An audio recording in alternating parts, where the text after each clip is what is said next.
art is inconsistent. No painting is of the same quality as whatever is hanging next to the Mona Lisa, no two stories from the same author are as good as each other, nor is an artist's work on any given day of the same caliber as the next. Inconsistency is a fundamental element of art that cannot be removed, although while it's often easiest to see when comparing two separate artworks, it's a significant part of Hidamari Sketch's identity. At every point, there's some part of Hidamari Sketch that isn't done quite right, and yet it will be executed well in a different section. The first season has poor visuals, while each preceding season gradually improves. The initial main characters facilitate a lot of necessary story elements, but later introductions are near worthless, and the writing degrades over time. With the quality of these aspects changing indirectly to one another, it leaves Hidamari Sketch in a state of perpetual duality, never achieving its potential. The first thing anyone will notice about Hidamari Sketch is that its visual style is very unique. 17 seconds into the first episode, the main character Yuno reaches out to turn off her alarm clock, which is a photograph. And it's not the only one. Yuno's room also has spliced in pictures like a TV remote, baskets, a layman, snowman doll, incense holder, and soap bottles. The other characters also have real-life photographs in their rooms, and taking a wider look at Season 1, there's a massive number of occurrences where this happens to food. Drinks, cake, pizza, snacks, hot pot, fish, the list goes on. Now, you may be wondering, why are there so many photographs in Hidamari Sketch? Well, one reason is that Hidamari Sketch belongs to a style of show called Iyashike, which aims to create a soothing experience by using familiarity, simplicity, and appealing to fundamentally positive emotions. It's essentially the comfort food of entertainment, and the photographs specifically are intended to build the sense of familiarity. The first way they do this is that only objects one would expect the characters to be familiar with are replaced with photographs. For the aforementioned items, they're everyday household objects. The school has a bust of Brutus and the principal because the characters are attending an art school, and there's a picture of a cloudy sky because, well, the weather. There are also a couple pictures of a city skyline and bathhouse, which I'd like to think were taken in the canon location of Hidamari Sketch, Yokohama, but I can't confirm that. At least, I can't without wandering around the streets of Google Earth for a couple of weeks, which isn't a time sink I feel is warranted for such a small detail. Essentially, the logic behind the photographs is that since there's nothing more like whatever you're familiar with, then the more realistically it is depicted, then the more familiar it theoretically becomes. As a demonstration of this, let's take a look at another anime that evokes familiarity by using realistic visuals, Akebi's sailor uniform. Taking a brief look at episode 1, it doesn't take long to find the crisp tiling of the bathroom, the visible grains on any wooden surface, the way the light comes through the windows, and of course the several scenic shots of the countryside. It's all very beautiful, and critically, it creates a sense of belonging because the more realistic visuals don't clash with the anime elements. It's for that reason that photographs don't often appear in anime because their photorealistic nature is an otherworldly intrusion with subliminal undertones of cosmic horror. Okay, that's a bit of a hyperbole, but it is apparent that the mere existence of photographs isn't going to make Hidamari Sketch feel familiar if they don't look like they belong in the anime. Now, to an extent, this problem is tackled by the sheer amount of photographs that appear in the show, demonstrating that they are an intentional aspect of the visual style. However, that's only going to do so much when the photographs are lacking consistent integration. There's a box that's slightly off angle, Yuno's alarm clock appears with 3 different clock faces, there's a brown tea kettle that inexplicably appears in every character's room even if there was a different one just a few seconds ago, and also that time when 3 characters are all given the same exact slice of cake. I could continue, but the point is that the reasoning behind what makes the photographs familiar is somewhat flawed in that it focuses too much on the depiction and not the presentation. Certainly, the photographs will look familiar to the audience, but it's also necessary that they look like they belong in the world of Hidamari Sketch. Of course, not all of Hidamari Sketch's photographs are bad, as several of them blend in quite well. I'm particularly fond of Yuno's baskets, which sit comfortably in the background, and her desk lamp, which hardly looks like a photograph at all. Putting these exemptions to the side, however, the majority of photographs stick out, drawing more attention to themselves than anything else in frame. With this, I would like to once again return to the question of why Hidamari Sketch is using photographs and provide another explanation of compromise. To give some context, Hidamari Sketch was animated by Studio Shaft and directed by Shinbo Akiyuki, both of whose names are pretty recognizable as of the present. After all, it's these same two who created shows like the Monogatari series March Comes In Like a Lion, Nisekoi, and Madoka Magica. However, when Hidamari Sketch started airing in 2007, any semblance of this reputation was non-existent. Studio Shaft's most prominent works at the time were Pony Pony Dash in 2005 and Negima in 2006, neither of which had a lot of staying power. Additionally, the source 4-panel manga for Hidamari Sketch was the first published story created by Aoki Yume. With all of that, it's not a stretch to suppose that production didn't think Hidamari Sketch was a project worth a whole lot of investment. Of course, I have no proof of this, since financial budgets for anime is usually private information and I couldn't find any interviews or documentation to back up my hypothesis, but given the stripped down and error-ridden delivery of the first season, I think it's a safe assumption. For demonstration, here are a handful of issues I found. Yuno's hand disappears instead of moving out of frame, Mia gets shorter after doing a half spin, despite being in cold weather you can't always see the character's breath while they're outside, the UI on Yuno's phone changes, the view of the school at the start of episode 1 has a digital display of the time, which then changes font the next time it's shown, and then disappears after episode 3. The mailboxes sometimes don't have labels, or the font changes from a scribbly hand-drawn serif to a mechanical type font. The pictures above Yuno's bed change based on the camera angle, and there's also this shot in episode 2 where there's an extra 5th picture. And of course there's a constant blurring effect which I think is caused by using different levels of resolution. So then, assuming Studio Shaft didn't have enough time and or budget to make a more standard anime, the photographs were then used less to be realistic as they were so that some elements wouldn't have to be drawn in, which, while not ideal, was better than nothing. After all, it's much faster to snap a photo and slap it into frame than it is to draw out a whole bunch of objects, which assumedly saved enough time to warrant hampering the show's intended pursuit of a yashike.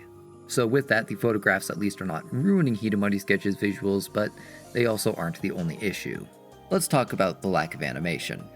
Unsurprisingly, the slice-of-life cute girls doing cute things anime known as Hidamari Sketch consists almost entirely of dialogue, and as any anime viewer knows, such scenes tend to not have a lot going on.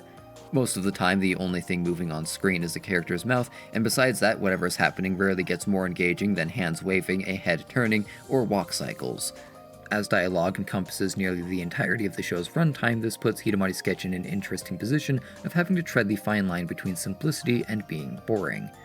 As is standard, the first tactic used to accomplish this task is constantly changing camera perspectives, providing the audience with a stream of new visuals. However, before the show can change perspectives, the show needs to have a lot of backgrounds for each angle. To this end, backgrounds are usually pretty simple for any given show, although it may be better to call Hidamari Sketch's approach minimalistic. For starters, the show doesn't have a lot of physical backgrounds in the first place, with any given scene rarely approaching 6 significantly different angles for wide-angle shots, and when focusing on specific characters, the background becomes either a pointillistic rendering of objects or an abstract patterned backdrop. With all of that, there are some things that Hidamari Sketch is doing well. For one, there is a sense of familiarity that is being established since each room is generally shown from the same perspective. Additionally, since the camera isn't sitting in the same spot for 5 minutes, the audience's attention is getting engaged to some degree, which is also helped by switching objects between physical and more stripped-down renderings. That said, the patterned backdrops do feel more random than they do significant. Outside of comedic punchlines that don't really line up with any emotion the characters are having, being so simple that it actually restricts information. Fortunately, that isn't a problem for a second approach to reducing animation, that being how Hidamari Sketch avoids showing action. When a door is opened, the scene almost always cuts to some solid color, a sound effect plays, and then the scene resumes. Likewise, when a character walks, the screen will display footsteps or some similar symbol. Several times, characters will essentially teleport from place to place, with the implication being that they walked over while off-screen, or they will just be represented with a correlated symbol to avoid having to draw their entire design. Now, sure, this is very stripped down, but it gets the idea of what is happening across, and more importantly, it doesn't give the impression that Hidamari Sketch is doing something exciting. I've probably confused a few people by that sentence, so allow me to clarify. Due to anime being a visual medium, the mood and tone of a show are heavily dependent on how it looks. As for Hidamari Sketch then, which is aiming to be a chill and laid-back experience, it follows that the visuals should be subdued in terms of action. Of course, there will be scenes where Hidamari Sketch needs to change its mode of expression, to which it adapts accordingly, but besides that, the show can't be too complex. Now, with all that said, there are many who have dubbed this style as a PowerPoint presentation, which is certainly a fair description. Additionally, it seems like Studio Shaft was also aware of this, and perhaps due to a lack of confidence in the direction, they attempted to make the show more engaging by adding sideshows to several scenes. Specifically, there are a lot of visual elements that spontaneously change. The pictures on Yuno's pinboard or Hiro's fridge, Yuno's layman, a bucket turning from gray to red to a kettle, or just random objects moving around the room. As for these examples, there isn't any problem. They're just a little spice sprinkled on top to give anyone who is paying attention to the background something to notice. Or at least that's what's supposed to be happening, as sometimes this approach becomes too overbearing. For example, there's this plush doll that changes clothes every time the scene cuts back to it, or this random caterpillar that spontaneously molts into a red-hot kettle. I can't actually tell if it's trying to form a cocoon or come out of one. Regardless, the point is that these examples are distracting. They're too obvious and so bizarre that they draw attention away from the scene. I mean, by the point that I'm fantasizing about how well this doll's hypothetical divorce or breakup is going, I'm obviously not absorbing what the characters said. At the core, the sideshows have the same issue that the photographs have, which is that they are not inherently bad for so long as they aren't warping the focus. For a show like Hidamari Sketch, that's actually pretty hard to do. There's already so little happening on screen that anything slightly distracting, out of place, or too far in the foreground can unintentionally become the focus. As a result, Hidamari Sketch struggles to properly set up a yashike, which definitely isn't good, but this isn't to say that the show is terrible. Even for the standards of 2007, Hidamari Sketch is very rough around the edges and could do with a healthy dose of polish, but it's not actively unbearable. Nevertheless, that's no reason for the show not to improve itself. The first episode of Hidamari Sketch 365 opens with a very animated scene of Yuno and her mother running down the street, and by the end of the episode we have many more examples of elevated motion. Yuno getting out of a truck, the apartment building moving as she gives it a tour, Mia eating noodles, etc., etc. The only other time Hidamari Sketch has showcased so much movement thus far was a short scene from Season 1's accompanying OVA in which the principal jumps over the street. However, that scene was only a few seconds long, and likewise, Season 2 only keeps up with this for the first episode. Which is good. It shows that Studio Shaft is definitely capable of creating an anime that aligns with the standards of what a more casual viewer might expect, but they're intentionally choosing to stick with and improve upon the old formula because it worked. Ways the second season does so include the low-resolution blur, which rarely appears and never to the degree of Season 1, only having 2 distracting sideshows, and changing the default camera angles of a couple rooms. In particular, it's nice for Saya's room to no longer be shown predominantly from a top-down perspective of her desk, so we can now see the characters' faces and, the room. The color palette is also much better. In comparison, Season 1 feels muted, even somewhat depressing, whereas Season 2 is vibrant. This alone is already a pretty big step up, but there are 2 more particularly important improvements in Season 2. As I already mentioned, nothing within Season 2 reaches the level of animation from its first episode, but the rest of the season's emotive animation is better than what's found in the first season. To explain, Season 1 makes abundant use of repetition, Yuno shaking, her teacher writhing in a blanket, or even something as simple as Mia waving from outside of a window. Whatever it is, if it's moving on screen for more than a second, it's probably a repeating set of frames. Now this isn't really special, since I doubt there's a single anime that doesn't make use of repetition, and the more you look for it, the more that you notice just how abundant it is. However, repetition seems to be the default in Hidamari Sketch to the point that it's actually hard to find something that it doesn't repeat. As a result, the range of visual expression in Season 1 is restricted because it can't do anything dynamic. In contrast, Season 2 starts using other avenues of expression. Now, to be fair, there's barely any examples of this as Hidamari Sketch doesn't have much to show in the first place, but the small sample size goes a long way in giving the motion some breathing room. And then we have the second improvement, that being the photographs. Within Season 2, the integration of these is very impressive. Before, photographs were usually not an issue only when they were relegated to the background, but now within the second season there are several examples wherein they're working in the foreground. Of course, not everything is done well, but it is an improvement. That said, it must be pointed out that there are less errors because there are less photographs in total. In fact, by Season 3, the series has stopped using new photographs entirely, only keeping photographs that were being used as staple background elements. No food item is ever replaced again, and the new characters don't have any photographed items in their rooms either, which is interesting. On one hand, by this point in the series, photographs have become iconic. They're one of the most recognizable parts of Hidamari Sketch's style, so even if they cause problems, removing them entirely would be just as damaging. That said, as Season 2 has shown, Studio Shaft is definitely capable of fantastic use of the photographs, especially after the recognition they received from Bakemonogatari, which has at least loosened the production concerns of the first season. However, that isn't to say that they have a license to do whatever they want. There is still a budget and deadlines to meet for the third season, and from a logistical perspective, it may not be practical to have a high standard of quality for the photographs. I mean, Studio Shaft makes anime, not photography, and while just taking a photo is easy, making sure it works is another story. Lighting, distance, angle, resolution, there are a lot of factors affecting how the photograph will have to look for it to fit into the frame, likely more than what I've listed since I'm not a photographer, and at the point that all of those are taken into account, it may not be worth the investment. With that in mind, I suppose it's fine that the photographs aren't appearing in the forefront anymore, especially food, which always stood out, but it is an overcorrection to not have any new photographs in the new characters' rooms. It makes them feel different, which was the reason Season 1's photographs didn't fit. Then again, the show barely spends any time in these rooms anyways, so maybe it doesn't matter too much. That's also a topic for later. Nevertheless, with the photographs largely being removed, Hidamari Sketch has a more cohesive presentation, which is also aided by the other visual improvements in Season 3 and 4. In particular, the abstract backdrops have much better designs, being more detailed and aligned with characters and scenes. There's also more focus on using pointillism for shading rather than replacing objects, as well as providing better lighting. Really, the only thing I feel is worth critiquing is that everyone in Season 3 looks like they have a zit on their nose. That aside, at this point the visuals are hitting every note they need to. It makes sense that Hidamari Sketch is referred to as one of the most soothing anime experiences when the visuals look this good.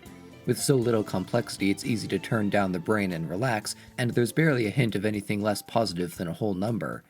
What I find the most impressive, though, is that even though Hidamari Sketch noticeably changes its visuals in each season, I never found that off-putting. Ordinarily, since the visuals are foundational, changing an anime style can be pretty upsetting, with One Punch Man Season 2 being a very well-known example of this. Likewise, it's for this same reason that I never got around to finishing Haikyuu.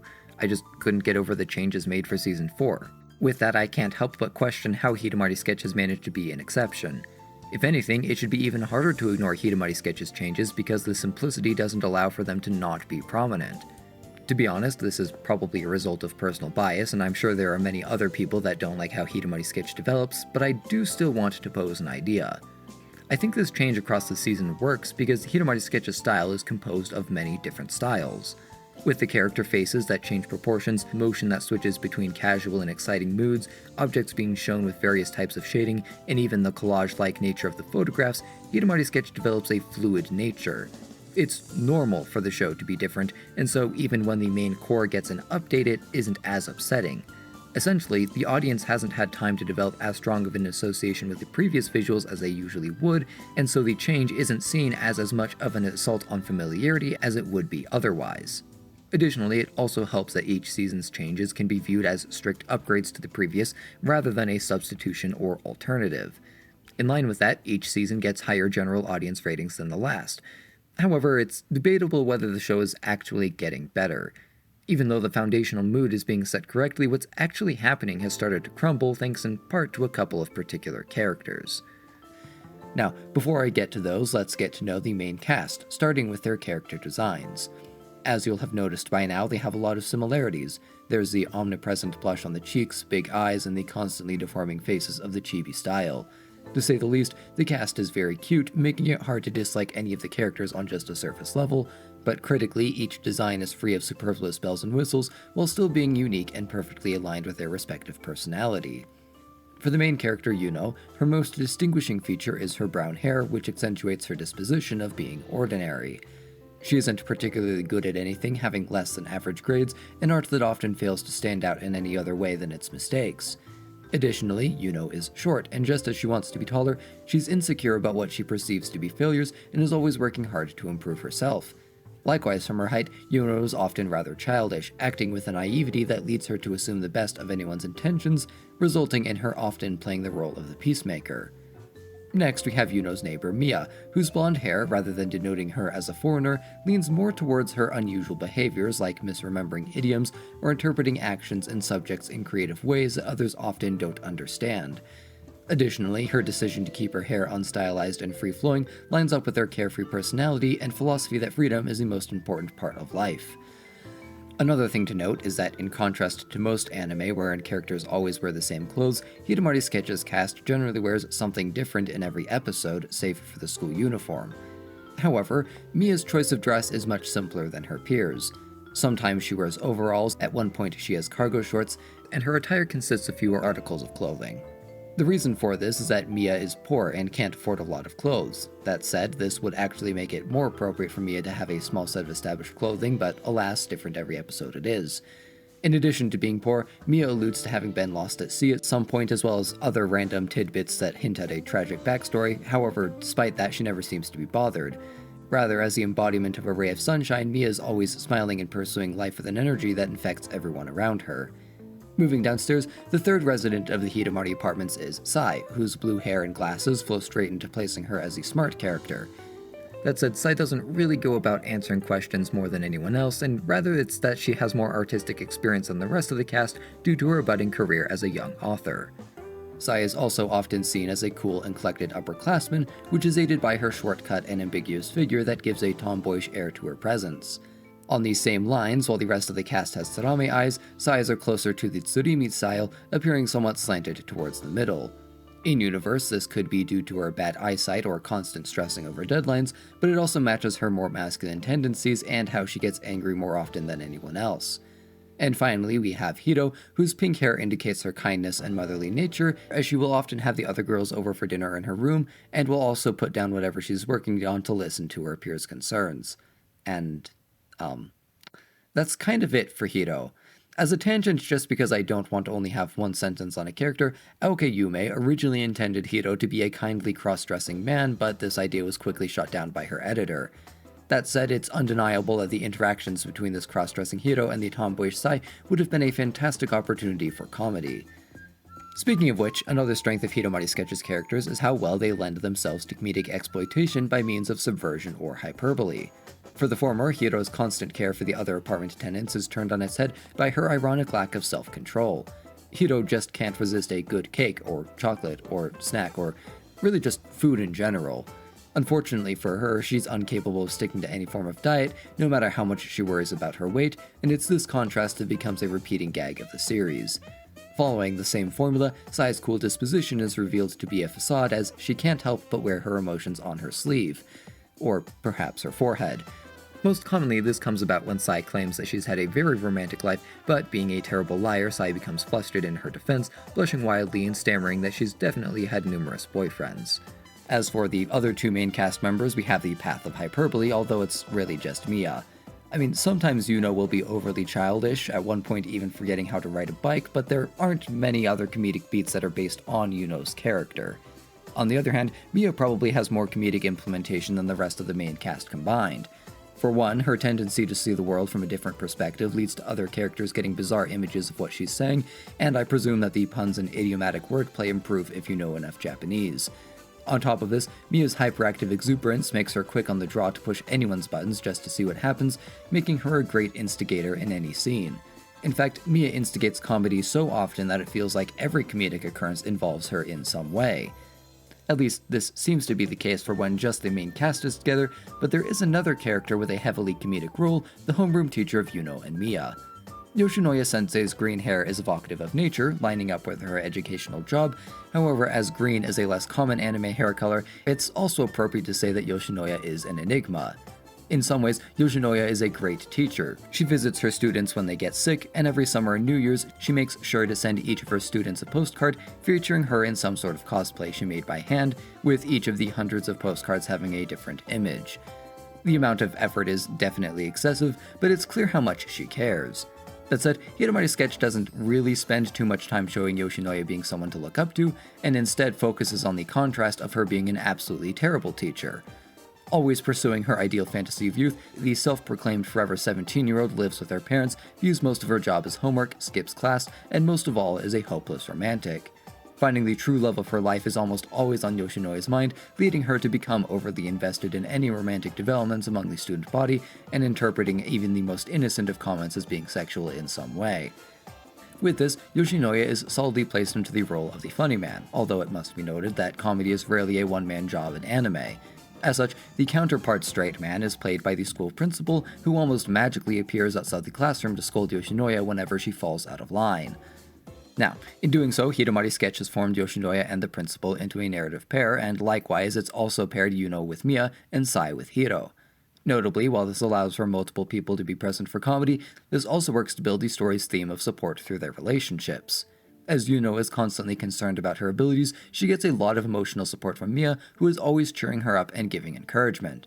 Additionally, Mia also benefits from being with Yuno thanks to the two of them being such good friends, which couldn't really happen with any of the other characters. I mean, when Yuno and Mia first meet, Yuno had just finished moving all of her boxes into her room when Mia knocks on the door to ask for soba. To be fair, there is an old Japanese tradition that you make soba for your neighbors upon moving in, but I'm not sure if such a custom would apply to high schoolers living on their own. Regardless, Yuno lets Mia in, and while cooking, Mia suddenly starts banging on her bowl and announces that she likes her udon kansei style. So, in total, this person that Yuno has never met has asked for food, borderline forced her way into Yuno's home, is somewhat disturbing, and has maybe made a demand on how they would like the meal. In reality, this would be more than likely to frustrate just about anyone, and it would certainly upset Sai or Hiro. Nevertheless, Yuno patiently sticks it out because she's always trying to see others positively. And this applies throughout all of Hidamari Sketch's story, as Yuno is willing to put up with a lot of Mia's impulsive behaviors without making a fuss, which nobody else would really be willing to do. That said, unlike Yuno and Mia's easygoing relationship, Hiro and Sai's isn't so smooth. With the two now being second years in high school, Hiro and Sai have become great friends, with Hiro's thoughts and intentions being largely directed towards Sai's unhealthy writing habits. Whenever the inevitable deadline approaches, Sai will stay up late, grinding away on revisions and skipping meals to save more time. Afterwards, tired from not sleeping, worn out from hard work, and hungry, it's no wonder that Hiro can't help but be concerned, and so she vigilantly makes sure that she can rejuvenate Sai and rain down compliments for a job well done. However, it's debatable whether Sai reciprocates. Certainly, the two are friends, but the scales seem unbalanced in that Sai doesn't do anything to repay Hiro, and even instigates a fight near the end of Season 2. To this, it's then nice that Sai realizes that she's at fault and apologizes, as well as later episodes including small moments of Sai trying to be more supportive of Hiro. So then, overall the characters of Hidamari Sketch are solid. They're unique, each with their own quirks and comedic applications, and chemistry that informs their relationships. There isn't anything complex going on here, but seeing the cast interact is still entertaining, which, with a plot as bare bones as Hidamari Sketch's, is really important. Without the usual reliance on a plot, the characters become the main pillar holding up the story, and it's critical that they do a good job. With that, it's unfortunate that Season 3's newly introduced main cast members, Nazuna and Nori, lack most of what makes any other character work. Let's start with Nazuna. Her white hair is indicative of her innocence and inexperience, which combined with her tendency to wear long skirts shows that Nazuna is shy. Also, she's the only character whose eye color doesn't match her hair, but that doesn't mean anything. It's just that white eyes wouldn't look good. So Nazuna's character design at least lines up with her actions, which is something, but said actions are practically irrelevant. To start, it's clear that Nazuna is quite similar to Yuno, often struggling to do things on her own and worried that she may not fit in as she's the only one enrolled in the general education chorus. That said, despite this overlap, it isn't as if Nazuna isn't unique. After all, by this point in the story a full year has passed and Yuno has progressed somewhat from where she started. As such, it's more that Nazuna could serve as a contrast for Yuno, reflecting the person that she used to be, while in turn Yuno can act as a role model for Nazuna. The key word in that sentence being could, because while this sounds like a decent story development, it barely gets integrated. In Season 3, there's only a handful of scenes where Yuno is directly interacting with Nazuna, with those interactions hardly consisting of anything more than a couple of comments, and Season 4 has 2 episodes where Hiro and Sai go on a class trip, giving Yuno the idea that she needs to step up as the upperclassman, as well as half an episode where Nazuna learns to cook, for which Yuno teaches her how to make miso soup. And that's it. Not only is that an embarrassingly small amount of development between Nazuna and the one character she has the strongest potential to relate with, most of these examples given occur a full season after Nazuna is introduced. You would think that, perhaps with there being a new character, Hidamari Sketch would have a good portion of its runtime dedicated to fleshing them out, but that simply isn't the case. I went and made a supercut of Season 3 containing every moment that Nazuna made a noise, and it came out to roughly 12 minutes. Ignoring opening and ending themes, that's 5% of the season's runtime. 5% for a main character in a show primarily composed of dialogue. That's pretty small, and on top of the lack of quantity, what dialogue Nazuna does have lacks quality. More specifically, it goes nowhere. In episode 4, Nazuna says that she isn't confident in her skills, she's worried about living alone, and that she's scared to go out and eat in the cafeteria. After expressing all this, Nori offers to go to the cafeteria with Nazuna the next day, however we never see this promise fulfilled. Episode 4 takes place on April 15th, and Episode 5 takes place on April 20th.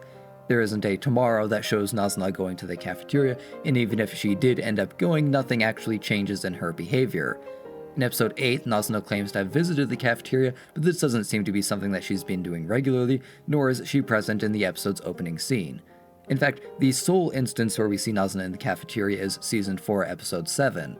Additionally, Nori's offer to help only addressed the last of Nasuna's concerns, and while Hidamari's sketch does technically address the other two, it skips a lot of critical details. There are 2 scenes where one of the other main cast members help Nazuna study, although in one case this happens spontaneously with no context of what Nazuna's circumstances are, and the other instance implies that maybe Nazuna has some sort of concern, but what that might be is never brought up, nor is the result of her aid ever divulged.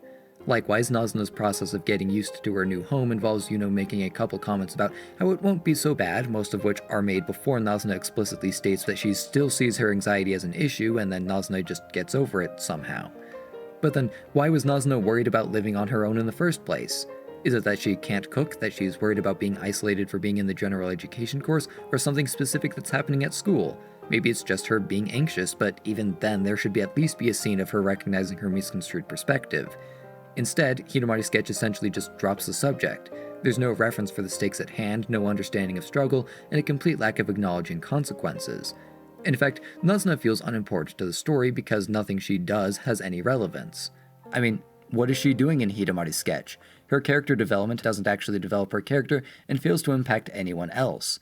Nazuna doesn't even comment on how short the school uniform skirts are, which is probably the lowest hanging fruit of remarks you would expect from her. There's nothing of substance, and sure, one might say there are 5 other main characters to pay attention to, but if the story can't handle more characters, then it shouldn't be adding more. Additionally, I don't think it's a problem caused by having to juggle different viewpoints because the side characters get more development than Nazuna. For example, with Yoshinoya-sensei being constantly scolded by the principal mere seconds after she slips up, it begs the question of how the principal manages to always catch her. Initially, this can be explained by his seemingly supernatural levels of physical prowess, although that's more just comedy based on subverting his generally weak disposition. However, as more scenes pass, we see that whenever the school principal gives a speech, it always concerns a criticism of Yoshinoya's behavior, and at one point Nori points out that Yoshinoya-sensei attempts these same shenanigans every year. As such, it's reasonable to say that the principal has in some way documented the times that she will go off the rails and make sure to keep an eye out. With that, we now have an explanation of how he manages to always be nearby, and this also demonstrates how much he cares about Yoshinoya-sensei. After all, Yoshinoya wouldn't be able to remain as a teacher if the principal didn't think she had some merits, and so he encourages her to improve, critiquing her faults while praising her success. As another example, we have Natsume, who occasionally appears every once in a while to challenge Sai or to try to catch her in some fault.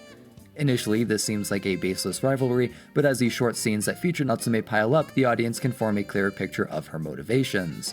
In short, it turns out that Natsume and Sai were once friends, but due to not being in the same class, they soon grew distant. That said, Natsume still wanted to be friends with Sai, but unable to overcome her unfounded worries that Sai suddenly disliked her ended up coming off as belittling. It's still clear that Natsume wants to be closer to Sai even though she rarely shows up for longer than a minute because these scenes do a good job of expressing her character regardless of the lacking quantity. And sure, not all of these scenes are from Season 3, with a good portion of Natsume's arc being in Season 2, but the point is that despite how intermittent and short the scenes are, understandable and impactful development is still happening. Between the side characters and Nazuna, the difference in quality of integration is clear, showing that Hidamari's sketch should be able to make Nazuna an interesting part of the story, but for whatever reason, it doesn't. As a final note, it should come as no surprise that Nazuna's comedic usage in the show is lacking. There are some points where her behavior seems incongruous with being shy, although this isn't meant as an intended subversion as such events are never pointed out in universe. On another token, the portrayal of Nazuna's shyness is rather flat. Sure, compared to reality it may be at an exaggerated level, but any jokes concerning her are one-dimensional. In essence, something happens and because Nazuna is shy, she makes a noise. That's it. There isn't anything like having her approach a situation in a funny manner, or that her anxiety leads her to hatching increasingly far-fetched plans to avoid interaction. The joke is just that Nazuna is shy, which lacks impact, and the last time I checked, that's the point of a punchline. Notably, this marginally improves in Season 4 as there is a single joke with some nuance which then gets repeated in the accompanying OVA. Other than that though, Nazuna doesn't do anything else in the season that I haven't already mentioned, with her role in the story completely disappearing past episode 5. With that, the only decent part of Nazuna's character is her design, but everything else about her is ironically little more than set dressing. Similarly, most of what I said about Nazuna can also be applied to Nori, although the latter is a slightly better character eventually. The first problem is that at her introduction, Hidamari sketch doesn't seem to know who it wants Nori to be. For reference, many online wikis describe Nori with terms like normal and say that she comments on her roommate's eccentricity, but when you compare this to what Nori does in the anime, there's no way to justify it. To begin, there's a legend about the Hidamari apartments stating that it has the unnatural ability to draw in weird artists, and to that end, each character up to this point has some quirk that largely defines them. So then, if Nori were to be normal, she should then not have a quirk, which is a good starting point, but Hidamari sketch doesn't take it any further than that. This causes the problem that Nori can't just be not strange, she has to be something, whether that be normal or not, and within Season 3, Nori is far from being anyone. I mean, I don't think I have to say much more than that Nori says that she has a great passion for computers in Season 3, Episode 2, and then her computer isn't an important part of the story until Episode 11 to get across the idea that Hidamari sketch does very little with her. Even the other characters don't have any particular reaction to Nori's arrival, because even though the entire apartment now has access to the internet, nobody has any interest in exploring the World Wide Web. Furthermore, the part about Nori pointing out her peers' eccentricity would place her as the anime's default straight man, save for the fact that she rarely plays that role. In fact, there's only one significant instance where Nori has a straight man response to one of the original 4 girls. As the scene goes, Hido, after embarking on a rather brutal starvation diet to get a lower weight recording for the annual school health exam, is overjoyed to have succeeded in getting what she thinks is an acceptable score. As such, Hido then celebrates by baking a cake, which Nori points out is just going to undo Hido's efforts, and that's it. Immediately after this comment, Sai shuts Nori down before the bit can be taken any further. The only other times Nori acts as a straight man is when she gives a largely empty and brief comment that anyone else could have made, and often does make at the same time, or when she reacts to Nazuna. And to be fair, Nori plays the straight man for Nazuna quite often. However, since she only does so for Nazuna, it creates an inconsistency in her character. I mean, whenever Nori critiques Nazuna's behavior, it's immediately followed by an offer to provide aid because Nori is apparently kind, but then why doesn't Nori do the same for any of her other neighbors? Sure, she isn't adversarial, but she's never going out of her way either.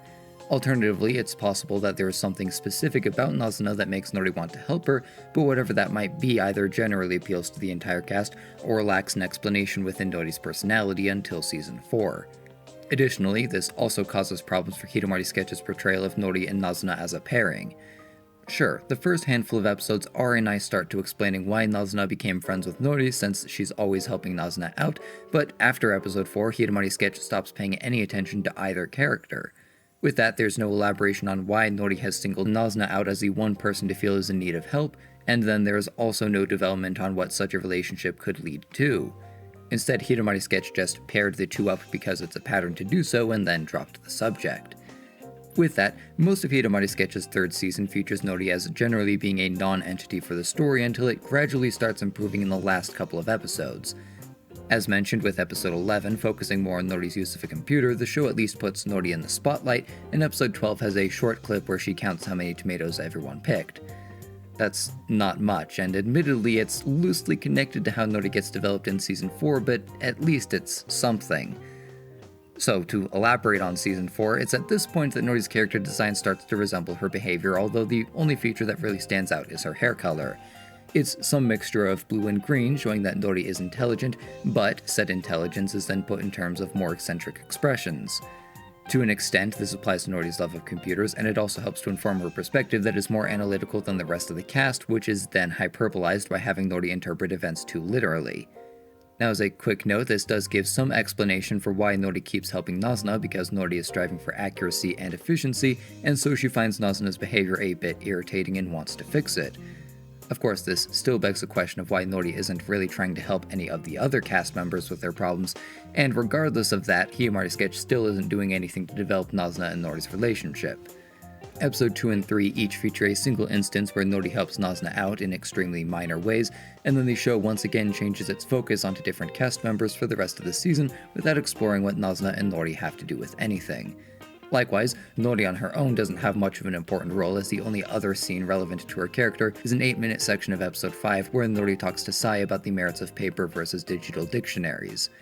With that, even though Nori has a couple of actual personality traits and a handful of instances where I noted down that she told a good joke, she's still in the same position as in Season 3.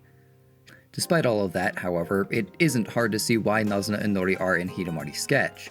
The potential of the two characters is clear, like Nazuna showing Yuno how far she's come, Nori's logical perspective naturally lending itself to discussions of art, what it's like to make art on a computer, or Nazuna's adventures in the general education chorus. However, none of this potential is used, and I have to read between the footnotes in order to derive any value for the narrative, which makes the two feel not like main characters. Sure, they're on screen quite often, but they never do anything. If Nazuna and Nori just disappeared, very little in Hidamari's sketch would actually change. Season 3 already largely focuses on Yuno, whose brief interactions with Nazuna don't impact her, and then Season 4 focuses on Hiro and Sai in the same fashion. Sure, Nazuna and Nori could be involved with these parts of the story, but they aren't, and so the way events play out would largely be unaltered without the newcomers. Really, the only redeeming grace for Nazuna and Nori is that they aren't actively destructive to the narrative. Despite their personality being more surface level than any other character, the behavior isn't contrived, they aren't going around creating plot holes, and they don't constantly speak terrible dialogue into existence. Ironically, since the story fails to give the two enough opportunity to develop, Nazuna and Nori don't come across as irritatingly useless as they could because there just aren't a lot of scenes where they are prominently present. Nevertheless, with the role of characters being as important as it is for Hidamari's sketch, having supposedly main characters with less relevance than the side characters puts Nazuna and Nori in a catch-22. Because they aren't going to go anywhere, the show drags whenever it focuses on them, so maybe they should be removed. However, any part of the story that they could have related to doesn't get fleshed out as much as it could have, so maybe they should have taken up more of the story's focus. Ultimately, there are solutions to make either approach work, but the point is that it's not good for Nazuna and Nori to exist in between these two. In many ways, it's similar to the photographs, with the potential of the characters not living up to their intention due to lacking execution, except for the fact that Nazuna and Nori don't have to be in the story. I mean, the photographs were necessary because it would have been odd for the characters to be talking about the taste of the food that they were very clearly not eating. Nazuna and Nori, however, are Hidamari sketch's attempt to do more than what it was doing before, only to end up harming itself. In a somewhat similar vein, we then arrive at the final element of degrading quality, the show's writing. To set the foundation, let's return to Season 1 and take a look at the role of individual episodes. The first thing we should know about an episode of Hidamari sketch is that they're all self-contained, and to reinforce this, each episode mostly fits into the same structure. Most open with a 5-second countdown like what you might see on an old television broadcast or movie film, followed by a short scene, the opening theme, and then the general events of the episode. These of course are always different, but at some point all the main cast gets together, often with a meal being an implicit reason for doing so, and finally, just before heading to bed, Yuno takes a bath while reflecting on the episode's events, the ending theme plays, and then the audience is shown a brief preview of the next episode. It's a pretty simple structure, but repeating it has a couple of significant effects. First, it helps to dispel tension. With each episode being framed like a single day, the implications of consequences are minimized, because the show isn't going to focus on lasting effects. Of course, that's not to say that distressing events don't occur in Hidamari's sketch, as Sai and Hiro may get into a fight, Sai will have a looming deadline, or Yuno will get worried about her art skills. Nevertheless, whatever the conflict may be, it always gets wrapped up in one episode. The second effect of episodes being self-contained is how the show handles character arcs. Since the episodes aren't strictly connected by an overarching plot and so self-contained that events can't be built upon for long stretches, any development is pretty strung out with a lot of disparate minutiae filling the void. And that isn't bad, since it allows Hidamari's sketch to allow change to occur in a realistic manner. For context, the story spans 2 years of time, over which Yuno's most noticeable development is that she has a single instance where she feels her art is deserving of the acclaim it receives, although she's still lacking an outward expression of confidence. Unsurprisingly, there isn't much to show given the slow pace of Hidamari's sketch, but besides that, the reason Yuno has so little development isn't that the lessons she learns are insignificant, but rather it's because any given lesson doesn't immediately result in change, as doing so is a layered process. It's one thing to be aware that change is needed or that you want it, another to see evidence of how to do so, another to understand what the evidence means, and yet another for that to have any effect. Change happens slowly, and what's great about Hidamari's sketch is how it portrays the layered nature of the process. For demonstration, episode 9 includes moments like Yuno waking up to Mia's horror house alarm clock, stumbling upon someone's dropped lottery tickets, daydreaming with Mia about how they might get the most out of so much money, coming across a pile of garbage from which they take a filled-out sketchbook and hammock, and then returning home where all 4 girls read the newspaper for the winning lottery numbers. On the surface, all of these events are just scenes with a handful of jokes, which while entertaining lack a sense of importance on their own. However, there's one part of the episode that changes this. During class, Yoshinoya-sensei introduces a former student, Maiko, who started her career as an independent filmmaker and tells the class about how she got inspired to do so when she made her first film for a cultural festival. From there, the conversation shifts to asking the students what they want to pursue, at which point Yuno realizes that she doesn't know what her dream is for her art. Seeing Maiko as an inspiration, Yuno asks how she can find this elusive dream, to which Maiko says that every opportunity is a chance to improve, and that by engrossing yourself in them, Yuno can eventually find what she's looking for. It's this sentiment that the entire episode is based around, and all the other scenes can be linked back into it.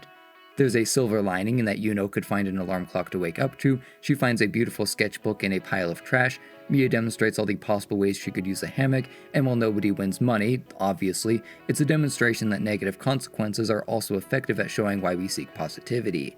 After all, happiness doesn't mean anything without sadness. That's just a nice message, and it isn't overtly in one's face.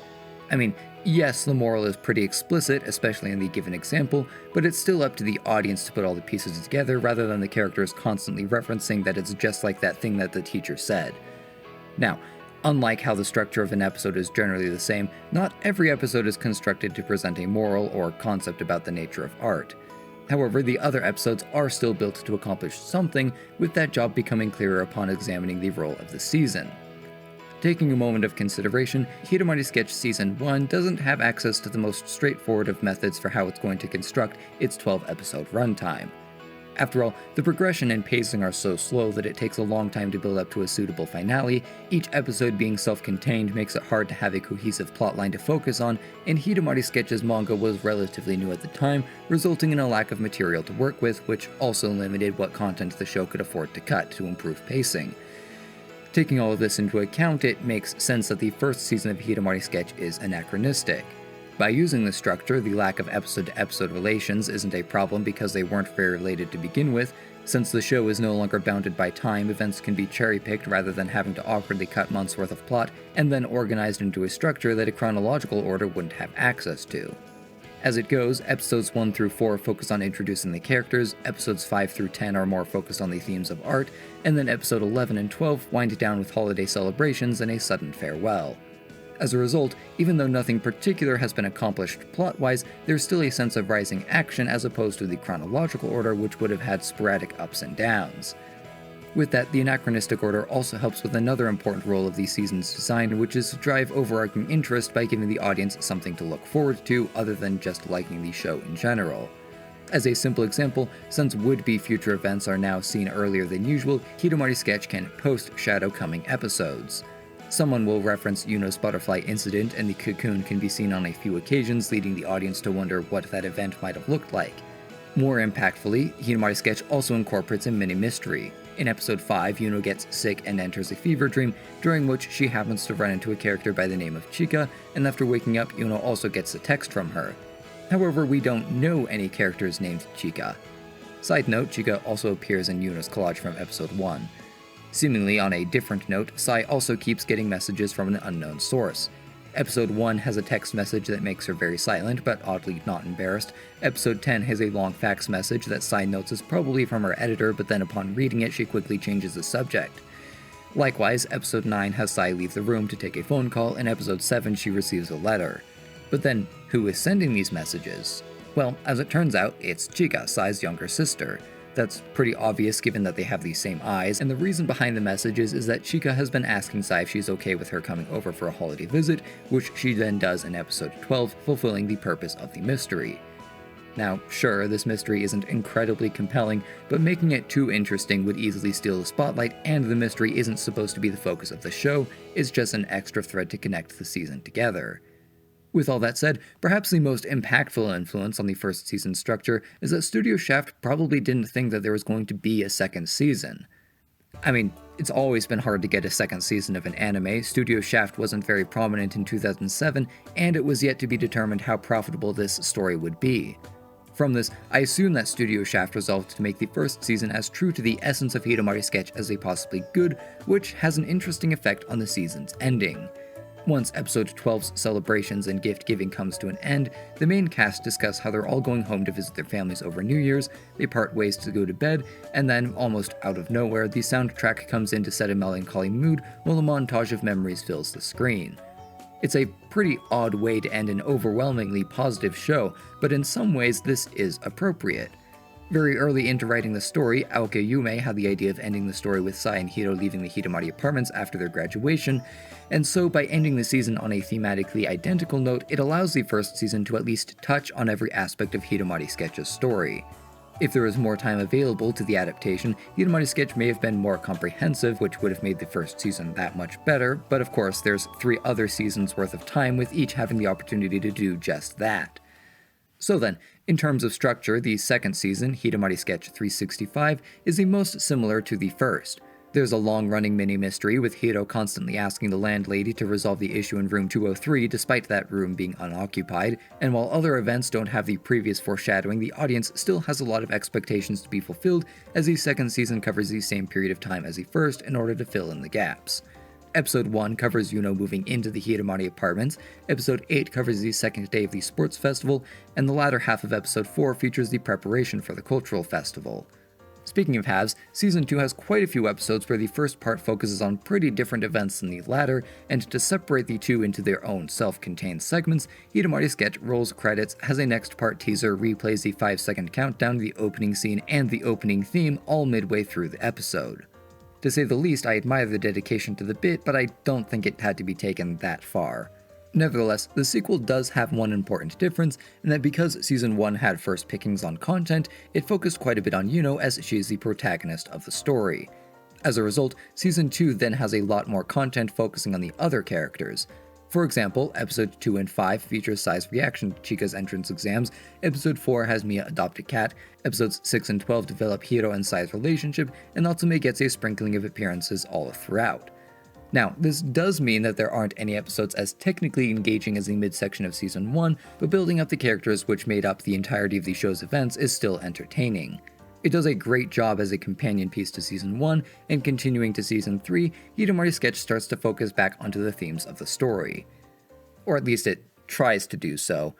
Unlike Season 1, where the episodes focused on different aspects of being an artist, Season 3 takes one theme and applies it across the whole season. Said theme is that the improvement and change occur gradually, often at a rate that seems imperceptible, but there is a worthwhile reward for continuing to try. Now, that's a fine theme for Hidamari Sketch, and a lot of the season is dedicated to this idea. In Episode 4, the cast buys some tomatoes, which grow in the background. Along the same lines, Yuno starts doing morning calisthenics, with the rest of the main 6 girls gradually joining in episode by episode, and finally, Yuno spends a lot of time worrying about her ability to perform artistically. The first episode features her failing an English test and then studying to pass the makeup exam. Later, she worries about what elective course she should enroll in, and then gets discouraged by low rankings on her artwork. Now, it's good that all of this is in Hidamari Sketch, but it only does so much when the season follows a confused narrative and lacks a resolution. For that first problem, this is caused by how Season 3 switches to the standard chronological order, which makes sense given the theme is much easier to express in such a manner, only to not actually be chronological half of the time. Specifically, Season 3 begins roughly 1 year after Hidamari Sketch started, with the main cast all advancing to the next grade, as well as Nazna and Nori moving in as first years. From that point, all the events in Season 3 are shown in order. However, interrupting that order are several flashbacks to previous events that aren't chronological and often harmful to the narrative they're supposed to be related to. For example, Episode 3 begins with Yoshinoya-sensei announcing that as second years the class will have to choose an elective arts course, and Yuno, being unsure of where she wants to go with her art, ends up getting advice from Sai and Hiro, who had to choose their elective courses the previous year. After doing so, Yuno makes her decision and then comments that she's been able to clearly visualize her future since last year. With that comment, we then get a flashback to Yuno and Sai in a cafe, wherein Sai tells Yuno about why she's out of school for the visual arts rather than one that focuses on literary training, and how that's affected her ideal career path. Afterwards, Yuno talks to me about how she's impressed that Sai has such a clear idea of where she wants to go with her art, while Yuno is still completely lost, which doesn't make any sense. Since the flashback half of the episode immediately follows Yuno's remark on knowing what her dream was, it sets the expectation that Yuno's discussion would answer what she wants to do, but then Yuno says the complete opposite. Likewise, even if that wasn't the case, why does the first half concern her struggling to find a direction since she supposedly already had a heading? Continuing into episode 4, there's a scene where Nazna refuses to pick out a pattern for Nori's blinds because she isn't confident in her art qualifications, to which Nori then explains that all the other girls are in art education because they're trying to improve their skills, and so Nazna shouldn't be so concerned with her lack thereof. While explaining this, Yuno nods in agreement to this reasoning, and as we see in episode 5, the reason Yuno agrees with Nori is because she learned the same thing from an upperclassman, Arisawa, the previous year. Once again, there are some problems with this narrative. If Season 3 really wants to be chronological, why are we getting the scene of when Yuno first learned this concept after it gets explained in the story? Also, does it need to be said twice? As a final example, episode 8's first half features Yuno worrying about missing out on the cafeteria's crab fried rice, but still being happy with Hiro's homemade version, which is related to the scene in the second half where the principal talks about how art should conform to one's individuality. Which is fine to say, but it is a bit awkward that the principal is saying this to Yoshinoya rather than Yuno, so it doesn't get related back to her character. Also within the second half of the episode, Yuno spends the entire time getting poor art evaluations and getting depressed over her lack of ability, and while this is an important part of the theme, the entire section is a flashback to the previous year, making it feel irrelevant to the current context. I mean, sure, the message is getting across, but the chronology is a mess. Why is the audience being shown events from a year ago as opposed to Yuno having some sort of problem with her elective chorus? If this happened so long ago, what's to say that Yuno hasn't improved? Maybe there would have been some way to show that. Moving on, there is then the second problem of the season's resolution. Since the theme is such an explicit part of the season, it follows that all or at least nearly all the events relevant to the theme's resolution should occur within the season, which then raises the question of when those scenes don't appear. In particular, given that the season focuses on Yuno's expectations for her art to such a degree that pretty much every other character gets overshadowed, it is very important that she gets rewarded for her struggles. And she does, but it doesn't happen in Season 3. Instead, it occurs in Season 4, Episode 7, when Yuno's artwork is selected for the school's cultural festival pamphlet cover, and then Episode 8, which goes over the events of said cultural festival. Not only is that not even in the right season, but putting it in the middle of Season 4 undercuts the emotional high point that it should have been. Worse is that there isn't really a good reason for this to have had happened in the first place.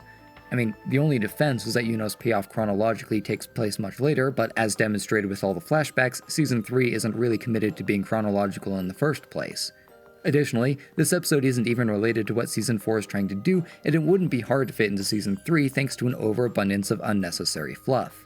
The second half of Episode 2 features Yuno and Mia going to a hair salon. Most of Episode 6 focuses on Yoshinoya getting too engrossed in a romantic phone novel, and Episode 10 tells the story of Yuno flushing the keys to her room and having to spend the night with the other girls until the landlady finds the replacement. That's at least 2 episodes worth of time which could easily be replaced with Season 4's Episodes 7 and 8. Not only does this make the theme more cohesive, this also removes content that is harmful to the story. At best, one could say that Episodes 6 and 10 could be included for pacing reasons, although I feel like the pace of Hidamari sketch is already so slow that having downtime episodes isn't necessary for progression. Then there's the hair salon scene, which has no good reason to exist.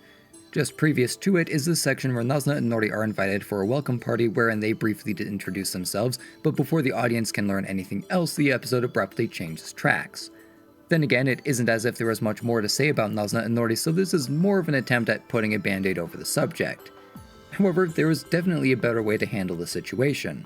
After all, when we look at the manga, there's several chapters focusing on Nazna and Nori that don't get adapted at all, with, again, the only reason for why they might not have been included being that chronologically they happen much later than Season 3's scope. In fact, looking further into the differences between the manga and the anime adaptation, we can find a lot more reasons for why the third season's theme is so disconnected from its source material. Laying it all out, upon introducing Nazna and Nori, the manga largely spends its time wandering from day to day without any sense of direction, and rarely a hint of something deeper beneath the surface. Now, for a show like Hidamari Sketch, there isn't really anything wrong with that, but for one reason or another, it was decided that Season 3 needed to be something more than a reiteration of the second season. To do this, a theme was then fabricated for the anime and inserted into the narrative. We can see that this happened because said theme is composed of Yuno's flashbacks and the tomatoes and radio calisthenics, the latter of those two being anime original content, and the former taking place almost entirely before the present day. Now, there isn't anything wrong with wanting to make the adaptation of a story better than its source material, and I do believe that improvement was the creator's intention. However, the problem is that the new theme lacked any sort of connection to what it was being added to, which then harmed both parts.